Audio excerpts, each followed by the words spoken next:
어미새의 노래. 어머니 1999년 8월 15일 회장으로 선임되었습니다. 경인일보. 이 사실을 보도한 8월 20일자 동아일보는 주변에서 그를 철의 여인이라고 부른다. 한번 마음 보면 끝까지 밀어붙이는 여장부이기 때문이다라고 썼다. 당시 경인일보는 경기 인천 지역에서 가장 오래된 지역 언론사였다. 경인일보는 인수 어떤 경위로 밀어붙이게 되셨는지요?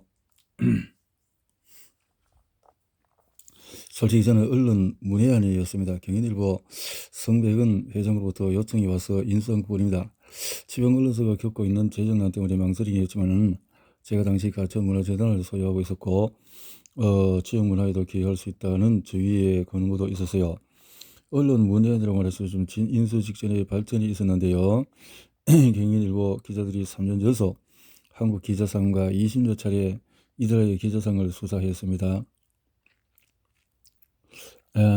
기자들에게 최신형 노트북을 지급하고 사진부의 디지털 카메라와 사진 전송 시스템을 지원하는데 좋은 결과가 나타나서 흐뭇했습니다. MBC 성공시대에 98년 6월 7일 방영 제작진은 첫 화에 출연해달라고 요청했지만 바쁜 일정으로 7월 후에 출연했다. 7개월 후에.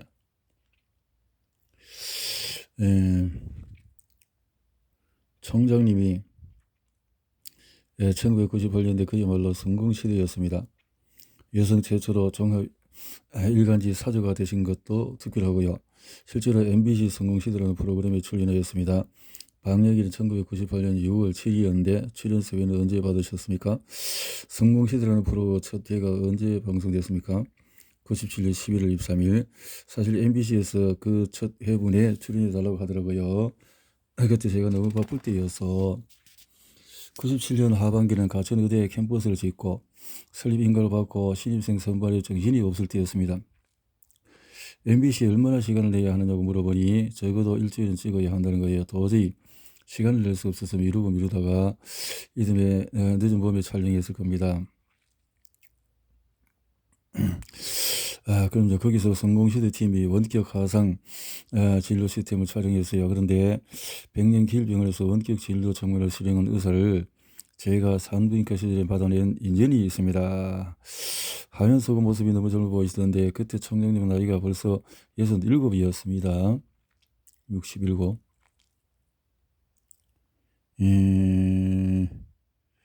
그때만 해도 펄펄 날아다녔습니다. 하이힐을 신고 배와 배 사이를 뛰어넘기도 하고 나중에 성공시대를 조카와 같이 봤는데 이모가 지금 나보다도 나이가 더 많을 때네. 나는 지금 저렇게 못 다녀요 그러더라고요. 그해 여름에 서울대 의대 미주동창회에 참석할 예정이었습니다. 저는 미주동창회 갈 때마다 동대문 시장에 들립니다. 옷감을 사서 직접 옷을 만들 거예요. 그런데 그날 방송 직후여서 그런지 포목상에 들었을 때 저보고 성공시대 나오셨죠? 길병원이죠? 방송 봤어요? 하시면서 인사를 하는 거예요. 뒤에서 이길려다 하고 선거리 못했어요. 그 뒤로는 동대문 시장에 예전처럼 못 가겠더라고요. 공교롭게도 이해 미주동창회도 6월 30일부터 7월 4일까지 펜실베니아 어시시에 열렸네요. 미주동창회를 미국 독립기념일에 맞추나 보죠. 미국 국경일도 연휴 기간에 그런지 그렇게 맞추더라고요. 장선 들어가면서 하는데 펜실베니아에서 몇 번 열렸던 것 같습니다. 서재필 선생이 펜실베니아에서 주로 활동하고 의사생활도 해서 그런가 보네요. 여기서 총장님이 서재필 학상을 수사한 사실을 언급할까요? 하지만 그건 나중에 따로 여쭤보도록 하겠습니다. 어쨌든 성공시대 방영일이 6월 7일이었으니 시청자들에게 방송 후 생생한 잔상과 여운이 동대문 시장에 가신 거군요. 동대문 시장을 자주 이용하시는 분이었으니까 많이 갔지요. 이길 산부인과 시절에도 병원 물품을 사기 위해서 자주 들렸지만 동네 시장 옷가면에서 옷을 지어 입는 것이 취미라면 취미였습니다. 지어 입은 골프 웨어를 미주 동창들이 보고 어디 메이커냐고 묻더라고요. 또 한 번은 핑크색 스카프를 200여개 만들어갔는데 창가들이 핑크 물결이었어요. 성공시대에 어머님이 2번 등장하시는데 첫 번째 자택에서 총장님이 자리에 누운 어머니의 얼굴을 써놓은 장면이고요. 두 번째, 중앙길병원 특실로 옮겨진 어머니에게 청장님이 미움을 떠먹이는 거. 촬영 기간에 어머니 기력이 급격히 떨어진 것을 보였습니다. 4월 말쯤이었을 거예요. 어머니가 허리가 너무 아프다고 하셔서 급히 엑스레이 찍은데 여추골절. 그래서 병실에 장기 입원했죠. 어머니를 한 번을 더 볼 수가 있어서 마음이 놓였습니다. 어머님은 1998년 11월 영면했습니다.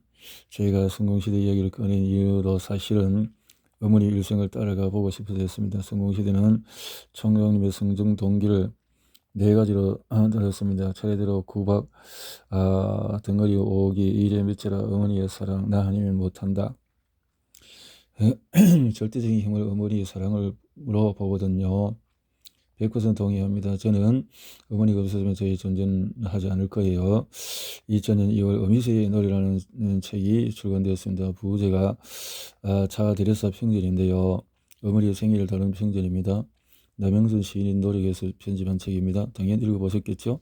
아니면 못 읽어봤습니다.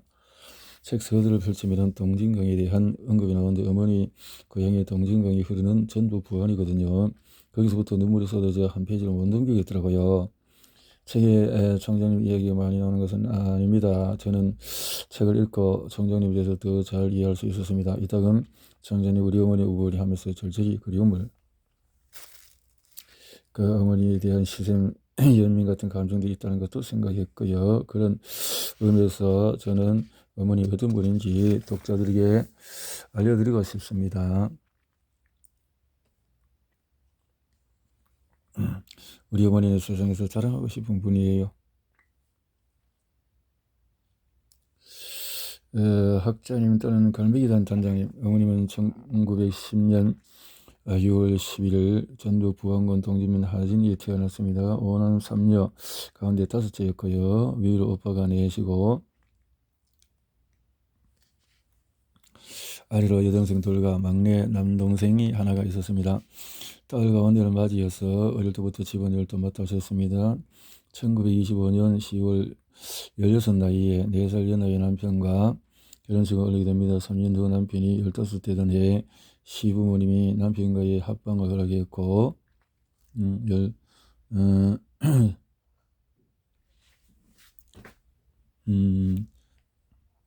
결혼식을 올린 후에 3년 후에 시부모님이 허락했고 이듬해 장녀를 낳았습니다. 또 3년 뒤에 총장님이 태어났고요. 어머니는 심성이 곱고 늘은 자유로운 분이었습니다. 우리 집안 전통이긴 하지만 어머니도 그린 오면은 고봉밥으로 한상을 차려 대접하셨어요.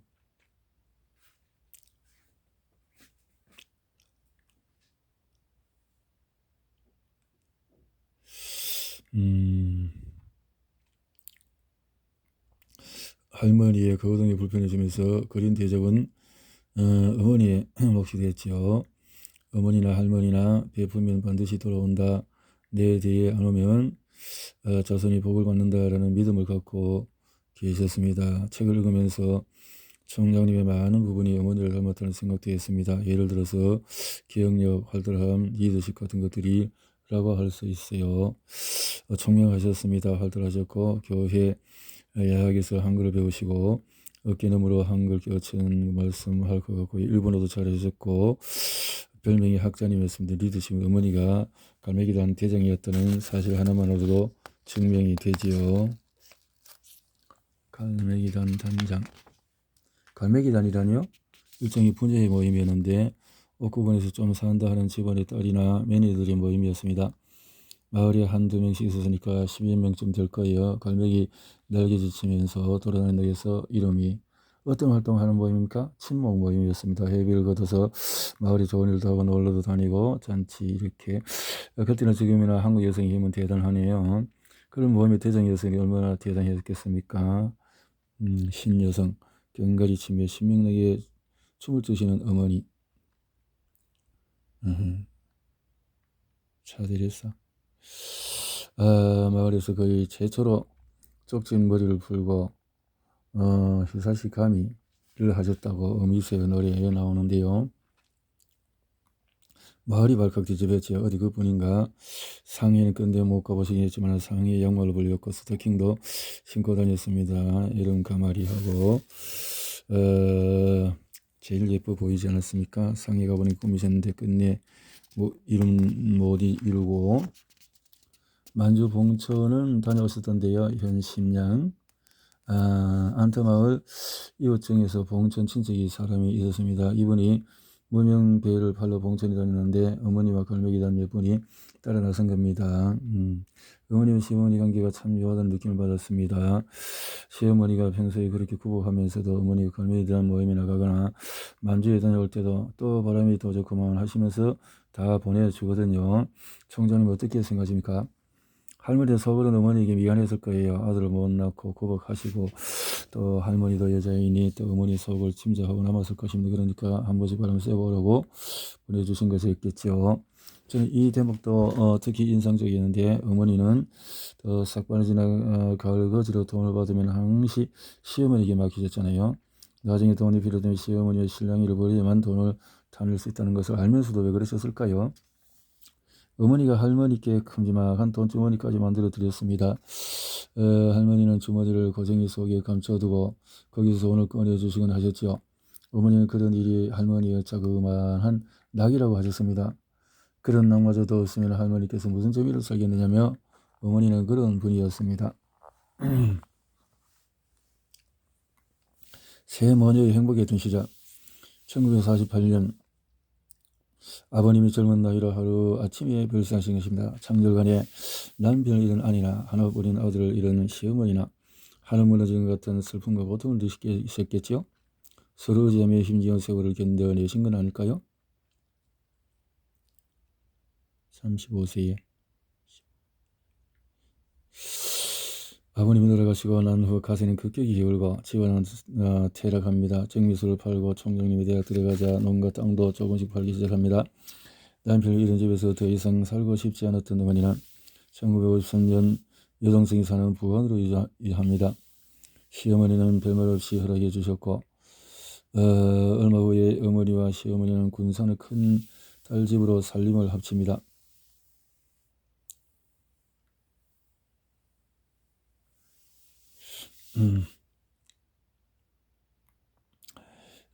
그리고 1956년 11월 20일 시어머니가 영면합니다.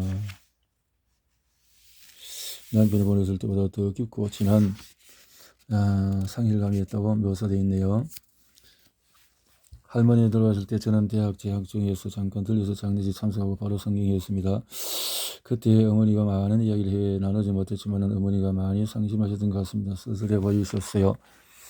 1958년 5월 총장님이 병문을 여시면서 어머님은 군산과 인천을 오가며 살게 됩니다. 이듬해 가을부터 병문 2층에서 총장님과 함께 지내게 되고 62년 언니 가족이 인천 성악동으로 이주하고 64년 총장님이 미국으로 유학하고 어머님은 이듬해 여름부터 인천 답동 성당에 다니기 시작합니다.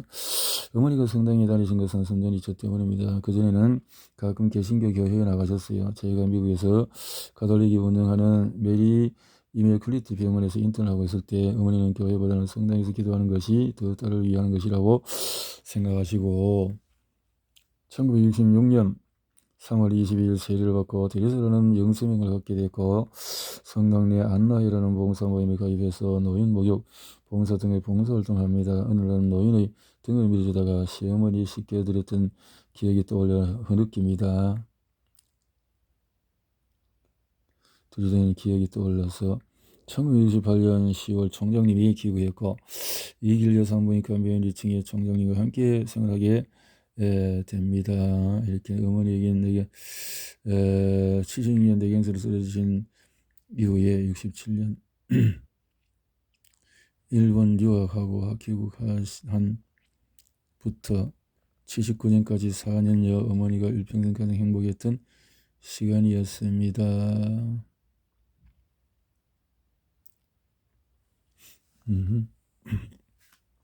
어머니가 병원 일을 많이 도와 주셨습니다. 그 후에 제가 인천 북성동에 집을 마련해 드리면서 병원 일은 돕지 않으셔도 된다고 했지요.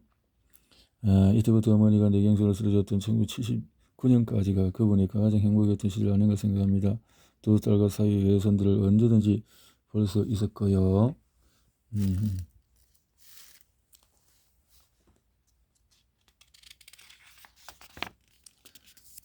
저도 그렇게 생각합니다. 다만 제가 너무 바빠서 그걸 챙겨드리지 못한 게 너무 한스럽네요.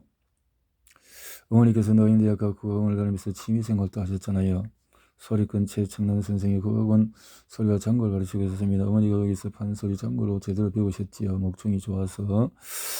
의사사를 둔 덕분에 고향의 지인들에게 어깨도 펼 수 있었던 것은 이 시절 어머니의 큰 기쁨이었던 듯합니다. 제가 군산도립병원에서 수련회에서 어머니가 지인이나 친척 사람들을 모시고 왔잖아요. 그때도 그렇게 좋아하셨는데 이 길에 산부인과를 할 때는 훨씬 더 좋아하셨습니다. 음에서 이어 관련 부분을 읽어보겠습니다. 손녀는 여행도 자주 한다 그러면서 자연히 손녀가 대야에 내려가야 했다. 온갖 기음성을 달고 달아서 기후인처럼 단정하였다. 길들을 놈 팔아서 가르칠 때 삐죽거리던 사람들에게 그런 뜻이 일부러 꾸민 것인가? 어머니로서는 금이환영이었던 것 같다. 저를 대학까지 보내느라 아까운 오리설까지 버려가며 얼마나 힘겨운 세월을 보냈겠습니까? 어머니의 할머니의 빈대는 그렇게 넘길 수 있었겠지만 무지몽매한 마을 사람들의 비아냥은 견디기 힘드셨을 겁니다. 제가 미국에서 돌아와서 얼마 안 돼서 온천에 함께 갔습니다. 언니가 저는 그때 한창 유행하던 미니스커트를 입었고 어머니는 한복을 입으셨는데 어느 커피숍에 앉아서 40, 50대로 보이는 남자 두 명이 우리에게 다가가서 말을 거는 거예요. 요즘 말로 하면 헌팅을 당하신 거군요. 성격상. 결말이 보이나요? 아무튼 그때 어머니가 50대 후반이셨는데 너무 고우셨습니다. 남자들 어머니에게 집중적으로 말 붙이고 가면서 어머니도 결사반대였습니다. 남자들이 별로였나요? 아닙니다. 멋쟁이들이었어요. 나중에 보니까 외제차를 끌고 왔더라고요. 총장님이 오케이 하셨다면 다들 만족하실 텐데 어머니가 언니가 불평하지 않던가요? 왜 아니겠어요? 우리가 차를 타고 이동하니까 남자들이 따라온 거예요. 가까스로 떠달리겠지만은 어머니와 언니가 인천으로 돌아오는 내내 제게 핀잔을 줬습니다.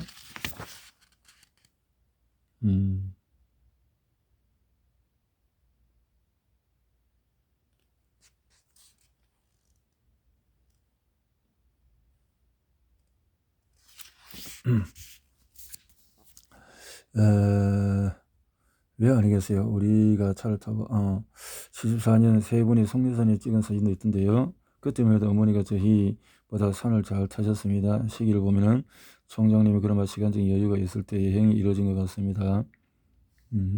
그런데요, 그렇게 여유할 줄 알았으면 없는 시간을 짜내서 어머니와 함께 여행을 더 다녔을 텐데요. 뇌경색으로 쓰러지기 전에 어머니와 설악설 간 것이 마지막 여행이었던 것 같습니다. 뇌경색이 왔다.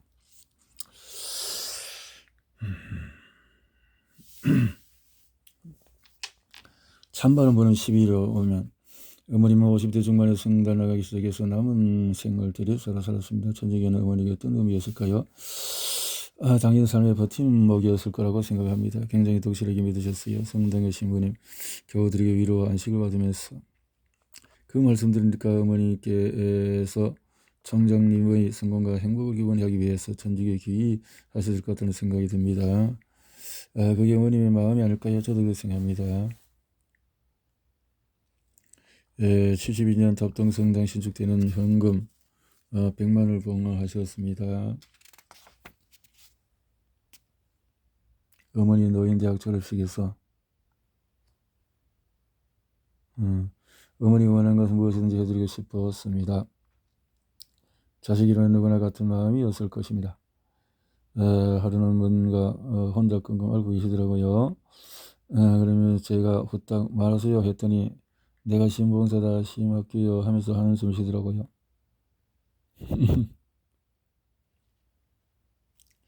공양이 300성을 약속한 신봉사처럼 성당 신축 헌금을 약속하신 거군요. 저는 무슨 큰일 난 줄 알았습니다. 그런 건 언제든지 말씀하시라고 하고 당장 해드렸죠. 어쨌거나 총장님이 회원료 신청이 끝난 거네요. 1990년도 만수 율동성당에 엘리베이터를 설치해 드렸는데요. 그때는 어머니가 휠체어를 타고 다니실 때였어요. 그래도 어머니는 한 주도 빠짐없이 성당에 나가셨어요. 엘리베이터. 당장 어머니부터 엘리베이터 이용할 수가 있었잖아요. 그렇게 해드렸고, 어머니가 뇌경색을 앓고 난 뒤에 총장님은 요양도우미 차와 운전기사를 붙였습니다. 이 시기에 어머니 가정락은 친구, 고향에 다녀오는 건데, 그마저도 친구들이 하나둘 떠나고 어머니 기록도 점점 쇠약해 갔습니다. 나중에는 운전기사를 부르고 차를 타는 것마저 힘들어하게 되고, 친구에게 마을 오는 셈 치고 와달라는 부탁하게 됩니다. 어미새의 노래에서 자기의 삶이 이제 어느 정도 됐다라는 직감을 했다는 건데요. 어머니가 쓰러지시고 5만에 깨어나셨거든요. 그 뒤로 20년 가까운 의연하게 물리치료를 받았습니다. 그 뒤로도 노인대학 친구들 모셔다 놓고 잔치를 여실 때도 어깨춤 추시고 그러셨는데 돌아가기 2년 전쯤이에요. 안방에 누워 계시던 어머니가 저는 치료를 안 했으면 좋겠다라고 하는 겁니다. 갑자기 눈물이 왈칵 쏟아져서 일단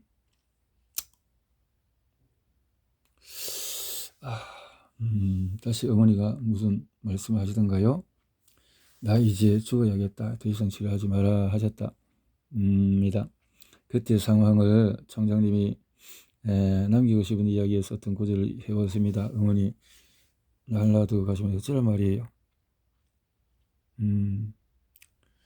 어머니 아시잖아요. 내가 그러다 남을 딸이랑 그러니까 앞으로는 그런 말씀하지 마세요. 치료를 받으세요. 그래서 특별한 정황과 감정을 표현하기에는 턱없이 부족할 때가 있는 것 같습니다. 그런 생각이 듭니다. 어머니는 그날 이후 다시 물리치료를 받기로 합니다. 저는 어머니가 너무 고마웠습니다. 다시 관련 기록을 옮겨보는 게 좋을 것 같습니다. 나는 매일 아직 물리치료를 함께 다니면서 야 우리 어머니 정말 이쁘네 라고 기분을 맞춰드렸습니다. 병원 일을 돕기도 한 형부가 오래동안 암투병을 했습니다. 형부의 건강을 위해서 언니가 먼저 집을 지어 들어갔고요. 저는 그 옆에 집을 짓기 시작했습니다. 고향집을 그리워하던 어머니를 위해서 텃밭을 꾸릴 향수를 전했어요. 어머니가 98년 4월 중 길병을 입원한 이후에 언니는 매일같이 곁에서 잠을 잤습니다. 언니도 건강이 좋은 편이 아니었지 않습니까? 형부가 93년 돌아갔는데 언니도 그 이후 여기저기 아프다고 그러더라고요.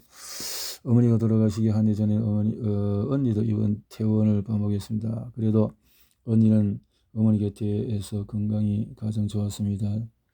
가장 많이 무은병을 온 중에서 하나가 천주교 정의구현 전국 사제단 대표를 지낸 김병상 신부라고 알고 있습니다. 이틀에 한 번씩 병실에 들러 기도해 주셨습니다. 어머니의 마지막 길도 김병상 신부가 마지막 2개월 동안 의식이 거의 없으시고 산소 마스크 98년 11월 15일 어머니 연결식이었습니다. 98년 온통 꽃으로 오랜만에 어머니의 시대와 기회였습니다. 친구 박지홍은 영혼의 벗이었다. 친구 박지홍 영혼의 벗이었다. 평생 치기 박지홍 선생에 대한 해고도 들어보겠습니다.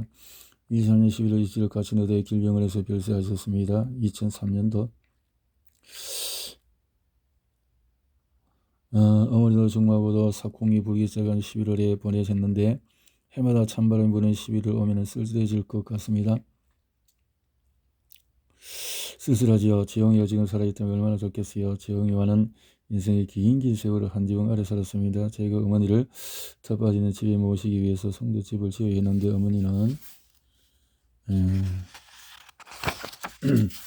어머니대로 그 집을 모시지 못하고 지용이는 그때 아파트를 얻어서 독립해 나갔습니다. 어머니 돌아가시고 5년 만에 지용이도 세상을 떠났습니다. 재행무상이라는 말처럼